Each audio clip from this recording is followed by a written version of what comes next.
Hôm nay thì là Chủ nhật của mình ở đây. Và bình thường thì Chủ nhật thì mình hay đi siêu thị. Mình cũng muốn cho mọi người xem là một cái siêu thị chủ yếu của Mỹ thì có những cái gì. Ví dụ như ở Việt Nam có Big C, thì ở Mỹ sẽ có một cái gọi là Walmart. Thì mình nghĩ cái video này cũng là một cái video khá là hữu dụng cho các bạn nào mà chuẩn bị đi du học, để biết được rằng là những đồ nào mà mình có thể mua ở bên này và tiết kiệm chỗ, mang thêm những thứ cần thiết hơn. Mình kiểu hồi năm nhất mình mang những cái đồ mà mình thấy khá là hơi dư thừa khi mình có thể mua ở bên này. Mình ra đây khá là gần, mất khoảng 10 phút đi xe. Hồi trước khi mà chưa có dịch thì hình như là họ mở 24/7 thì phải. Vì mình nhớ có lần mình còn đi mua kem ở đấy lúc 2 giờ sáng cơ. Nhưng mà vì dịch nên là tạm thời họ mở từ 6 hoặc là 7 giờ sáng và đóng vào 8 hoặc 10 giờ tối gì đấy. Thật ra ngoài Walmart ra thì còn có rất nhiều các hãng siêu thị to khác nữa. Nhưng mà chủ yếu đi đâu ở Mỹ thì cũng rất là dễ thấy Walmart. Thế nên là mình sẽ cho mọi người tham quan cái siêu thị này đầu tiên nhé. Và bắt đầu đi thôi. Ngay khi mà bước vào thì sẽ là khu Fresh Product, là kiểu khu đồ tươi có hoa quả, củ quả, rau này. Từ khi sang bên này thì thực sự là lúc nào mình cũng trong tình trạng bị thèm ăn hoa quả với rau ấy. Vì ở Việt Nam thì hoa quả với rau lúc nào cũng rẻ hơn, còn thịt thì đắt hơn, nhưng mà bên này thì lại ngược lại. Thế nên là việc đầu tiên mình làm lúc nào cũng là lao đến quầy hoa quả và rau khi mà bước vào siêu thị. Rau ở đây tuy không được phong phú như ở nhà nhưng cũng đủ để ăn, thế nên bạn nào thuộc team thích ăn rau thì cũng không lo nha. Nói chung là rau từ tươi đến đóng gói, hoa quả từ còn nguyên đến gọt sẵn thì đều có ở đây hết. Thường với hoa quả khi mà gọt sẵn như thế này thì hay đắt hơn với ít hơn nữa. Thế nên là mình hay khuyên mọi người cứ tự mua về tự xử rồi tự ăn thôi.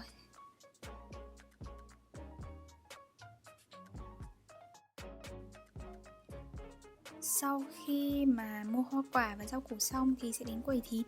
Ở đây thì từ thịt bò, gà, lợn, gà tây có hết. Mà các kiểu thịt cần thiết cũng có luôn, như là thịt xay, thịt nạc, thịt đùi, cánh này. Chỗ này mình nhớ lúc mà đầu dịch nhìn tan hoang luôn, lâu lắm mới thấy nó đầy đủ lại được như này đấy. Tiếp đến là quầy trứng và quầy dairy, là các sản phẩm liên quan đến bơ sữa. Ở đây thì từ sữa chua đến sữa tươi hay là kem tươi đều có đủ cả. Thường thì mình hay mua sữa tươi của sữa bò ấy, và sữa chua lên men ở đây. Eo ơi, có ai bị nghiện ngay như mình không? Kiểu lần nào đi cũng phải mua đến 2-3 vỉ về nhà ấy.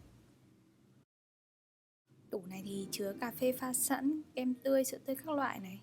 Và từ sữa tươi không đường cho đến có đường, và cả các vị sữa khác nhau nữa. Ngay đối diện sẽ là quầy nước hoa quả, quầy đồ uống có ga và quầy bia rượu dành cho những ai trên 21 tuổi. Ngay bên cạnh sẽ là khu đồ gia dụng, từ nước giặt cho đến giấy vệ sinh, dao thìa, dĩa nhựa, có ở đây hết, có cả đồ ăn vặt nữa cơ. Thực sự là mình nhìn đây mình lại nhớ đến cái đợt dịch, cái khu này kiểu trống trơn thực sự luôn ý. Lâu lắm rồi mới thấy là nó đầy đủ lại được như này đấy. Nói chung kết thúc cái khu này sẽ là khu đồ đông lạnh, bao gồm các đồ ăn sẵn này, kem này, bánh kẹo ở đây cũng có.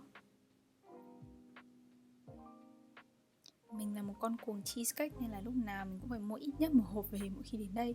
Và hôm nay thì mình mua vị chocolate này, vị sô-cô-la. Siêu thị này thì cũng có khu bán quần áo, bán đủ các loại luôn, từ đồ cho nam đến nữ, đồ cho trẻ em cũng có hết. Họ cũng có cả phòng thử đồ ở đây luôn này. Thật ra thì mình cũng chưa mua ở đây bao giờ nên là cũng không biết review như nào. Nhưng mình thấy là ngoài quần áo ra thì đến túi xách hay là có ô che mưa che nắng, rồi mũ, đội đeo, giày dép có hết ở đây luôn. Tiếp theo là quầy cosmetic, kiểu đồ làm đẹp nói chung ấy. Ở đây thì có rất là nhiều thứ như là đồ mỹ phẩm này, nước hoa, sữa móng tay, sữa bôi tay, kem bôi tay, đủ kiểu. Mình thì mình chưa mua đồ mỹ phẩm đây bao giờ vì cũng tùy loại ấy. Nhưng mà những cái đồ cần thiết mình thấy mua được ở đây, ví dụ như bông tẩy trang, dầu gội, kem bôi nẻ có hết. Đồ làm đẹp xong thì sẽ là đồ chăm sóc cá nhân nói chung. Ở quầy này thì cũng có từ sữa tắm, kem đánh răng, các loại thuốc mà có thể mua không cần sự chỉ định của bác sĩ, dao cạo, máy sấy, thậm chí là cả thuốc nhuộm tóc cũng có ở đây luôn. Đây cũng là một quầy rất là quan trọng vì mình thấy 90% ai đi du học xong từ đây không biết nấu ăn sẽ thành biết nấu, mà từ nấu dở sẽ thành nấu ngon. Nồi niêu xoong chảo, bát đũa dao dĩa với cốc đều ở đây hết. Thậm chí có cả nồi cơm điện luôn. Thế nên một lời khuyên cho những ai định mang nồi cơm sang thì không nên nhé. Vì năm nhất mình cũng mang nồi sang xong cuối cùng không cắm được ở đây và phải mua nồi cơm bên này. Nhưng chung quy lại thì đồ ở đây dùng rất là tốt. Mình có 2 cái bộ chảo mình mua bên này cỡ phải 100 đô hơn ý. Nhưng mà dùng cho đến bây giờ 3 năm rồi vẫn rất là tiện và bền. Bát đũa, hộp đựng đồ ăn đều có ở đây cả. Ngay cạnh đây là liên quan đến đồ giặt này, có thùng đựng quần áo bẩn, cho đến bàn là cũng có thể mua ở đây luôn. Có đủ tất cả các size và của tất cả các hãng khác nhau luôn. Khu này thì là khu liên quan chủ yếu đến phòng ngủ, có chứa ga giường, gối, thảm. Mình có mua 2-3 bộ ga và cứ dùng thay phiên nhau trong 2 đến 3 năm vừa rồi ấy, thì mình thấy nó rất là hợp lý và cũng rất là bền. Trừ khi những bạn nào có những cái bộ ga giường nào cụ thể mà muốn mang sang bên này thì nhớ chú ý cỡ giường trước khi sang nhé. Bởi vì mình có mang một bộ sang bên này vào năm nhất ấy, xong cuối cùng nó to hơn cả cái giường của mình gấp 3 lần cơ. Nếu không muốn mua theo bộ ở đây thì họ cũng có lẻ, từ ga cho đến chăn, đến gối nằm rồi gối ôm. Trường mình thì chỉ có một cái đệm trống không thôi nên là mình phải tự mua từ ruột gối đến ruột chăn. Tuy nhiên thì không lo vì đều mua được ở đây hết. Gối ở đây thì cũng chia ra nhiều cấp độ khác nhau nên là sở thích nhiều người, ai muốn nằm gối thấp, gối cao, gối cứng, gối mềm thì cũng có đủ hết.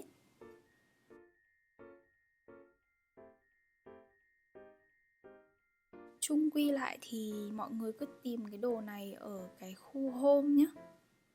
Và ở đây thì họ cũng có đèn học này, đèn trang trí phòng, gối trang trí, và thậm chí là có cả gương nữa luôn. Ở trường của mình thì gương có sẵn trong phòng ở ký túc rồi, nhưng mà có một số tòa nhà thì không có. Thế nên mình nghĩ cái này nó cũng rất là quan trọng. Và cuối cùng trong list ngày hôm nay cũng là quầy quan trọng nhất và thiết thực nhất. Đấy chính là quầy văn phòng phẩm. Mình nghĩ là mọi thứ ở đây đều đầy đủ hết ý. Sổ, bút, vở cũng có ở đây hết.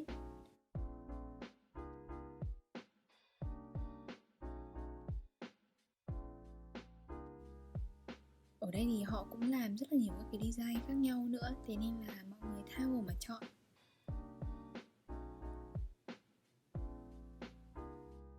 Cũng có cả màu vẽ, bảng vẽ này. Nói chung là tất tần tật những cái thứ liên quan đến những bạn nào có khả năng sẽ học art major ở bên này. Chung quy lại thì mình nghĩ là những cái đồ cần thiết để mà đi du học thì mình đã cho mọi người xem đủ rồi. Bây giờ sẽ là một số các cái extra khác, tự như khu đồ chơi. Dù đã 21 mùa xuân rồi nhưng mà mỗi khi vào cái khu này thì mình vẫn chết mê chết mệt ý, như kiểu lạc lối. Mình thích nhất ở đây là Lego. Nhìn vào đây cứ nhớ lại một cái lần hồi xưa mà bố mình đi du lịch ấy, đều mua Lego về nhà rồi cả hai bố con ngồi lắp xong rồi trưng bày. Nhưng mà có một số hộp đến bây giờ còn không nỡ bóc ra bởi vì nhìn đẹp quá cơ. Gần Noel rồi nên là cái khu này nhìn kín hẳn, còn chia ra đồ chơi các loại của các hãng cụ thể nữa. Thật ra rất là nhiều sản phẩm cả năm vừa rồi lần nào mình xem cũng không có, nhưng mà gần đợt Noel này mới thấy. Ví dụ như là cái máy này, nhìn cute thực sự ấy, máy mini arcade. Không chỉ bán đồ chơi cho trẻ em mà họ còn có cả cho các lứa tuổi khác. Ví dụ như là board game này, với các loại board game khác nhau, design cũng khác nhau và giá cũng cực kỳ là hợp lý nữa.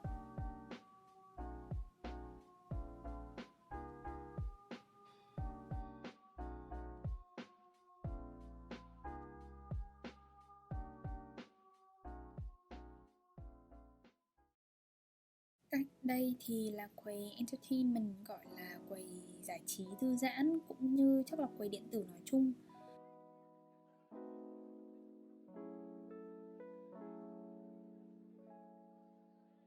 Nhưng mà theo trải nghiệm cá nhân của mình thì những đồ như này nên mua ở GameStop hoặc là Best Buy, bởi vì họ chuyên về đồ điện tử hơn. Những cái chỗ đấy thì mình có thể review cho mọi người sau.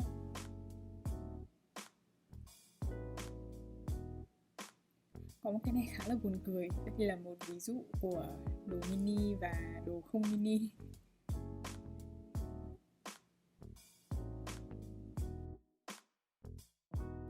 Mình nghĩ đây là phần hay nhất, chắc cũng sẽ là phần kết thúc cái chuyến đi siêu thị ngày hôm nay của mình. Đấy là nhìn ngắm và mua đồ Giáng sinh. Thật ra thì mình chưa ở đây Giáng sinh bao giờ, nên thực sự hôm nay là lần đầu tiên mình được thấy siêu thị đầy ắp đồ quà tặng như này. Năm nay thì họ cũng bắt đầu bán sớm hơn nữa. Mọi năm theo như mình biết thì đầu tháng 12 họ mới bắt đầu mở bán những sản phẩm như này cơ. Nói chung là từ bánh kẹo cho đến các đồ quà tặng đều được bọc gói rất là cẩn thận. Thậm chí còn có nhiều đồ cực kỳ độc lạ và sáng tạo nữa ấy. Mà nhìn như này là mình lại nhớ đến Tết ở nhà. Kiểu lúc mà gia đình mình cũng đi mua mấy cái đồ như này, rồi thì gói sẵn vào để các nhà đi tặng nhau. Ở đây thì họ cũng thế, nhưng mà chắc là đa dạng hơn. Từ đồ mỹ phẩm này cho đến bánh kẹo, bia, rượu được bọc gói rất là đẹp và phù hợp với các lứa tuổi khác nhau lẫn các sở thích quà khác nhau nữa.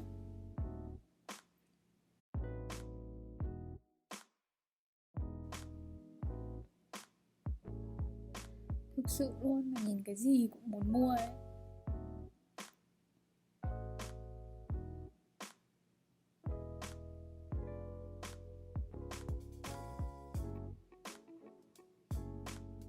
Cái lúc này mình đang đứng phân vân không biết lấy màu nào, vì cả hai màu đều đẹp. Màu đỏ cũng đẹp mà màu xanh cũng đẹp luôn.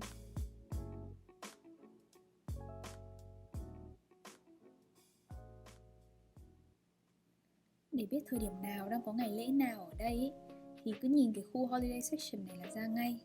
Đây là khu mà họ sẽ thay đổi liên tục mỗi khi có một sự kiện nào đấy. Mà đúng là không tự nhiên người ta nói Giáng sinh là most beautiful time of the year đâu, bởi vì đúng là thời điểm này đẹp nhất trong năm thật. Ở khu ngoài kia bán đồ quà tặng thì ở trong này sẽ bán đồ trang trí, từ cây thông Noel đến đồ trang trí cây thông Noel và nhiều hơn thế nữa.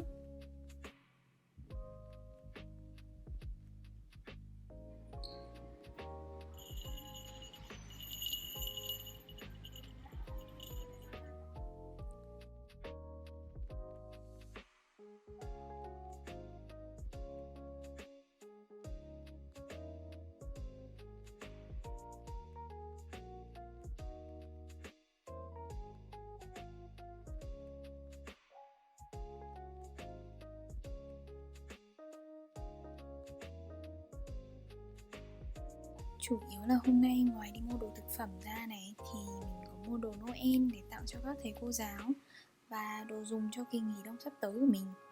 Ở đây thì khi tính tiền thì mình hay chọn quầy tự tính tiền hơn, bởi vì phần là để chủ động hơn và không phải xếp hàng.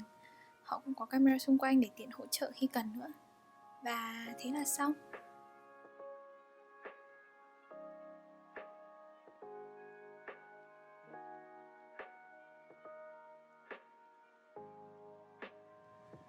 Mọi người, mình về rồi đây. Và đây là những cái món đồ mà mình mua trong ngày hôm nay. Chắc là ngoại trừ những cái đồ mình mua để kiểu nấu ăn ấy, thì đây, người ta unbox đồ hiệu thì mình unbox đồ mua ở Walmart. Thế cũng phải unbox mình cho mọi người xem. Đấy, lúc mà mình phân vân không biết là nên mua màu trắng màu xanh, phân vân hai màu thì mua cả hai thôi. Mình đùa thôi. Nói chung là mình mua thì mình sẽ dùng cái này. Màu xanh này thì mình sẽ dùng để tặng một trong các thầy cô giáo ở đây của mình quý. Cái này em đứng phân vân mất khoảng 20-30 phút thì mình quyết định là mua, thì giá nó cũng không quá là đắt, mình nghĩ thế. Có thể chơi và dùng làm đồ trang trí phòng luôn. Tuy là không có cây thông Noel để trang trí, nhưng mà mình sẽ để cái này trước cửa phòng mình để cho có không khí Noel một chút. Đây, cùng là cái này thì kiểu mình thấy là tạo hình nó rất là đẹp ấy, giá nó cũng rất là hợp lý, và bởi vì mình là một đứa rất là thích ăn kẹo nữa. Video đến đây là hết rồi. Video này thì quay cũng chưa được chỉnh chu cho lắm, bởi vì mình nghĩ đây là cái video gọi là cũng là một trong những cái video đầu tiên mà mình quay ở chỗ đông người, hơi nhạy cảm, bởi vì đây là cái thời điểm đang dịch ấy, thì quay ở chỗ đông người nó cũng hơi có một số cái khó khăn nhất định. Tuy nhiên thì mình mong là mọi người, và đặc biệt là những bạn xem video này và chuẩn bị đi du học, thì sẽ thấy đây là một cái video hữu dụng cho mọi người. Nếu như mình có sai sót gì thì cũng mong là mọi người sẽ góp ý cho mình biết, và mình sẽ cố gắng làm hay hơn nữa và ra là nhiều video hơn nữa trong tương lai. Mong là mọi người sẽ ủng hộ mình, like và subscribe kênh của mình. Vậy thôi, video đến đây là hết rồi. Bye bye mọi người, và cảm ơn mọi người đã xem đến tận đây.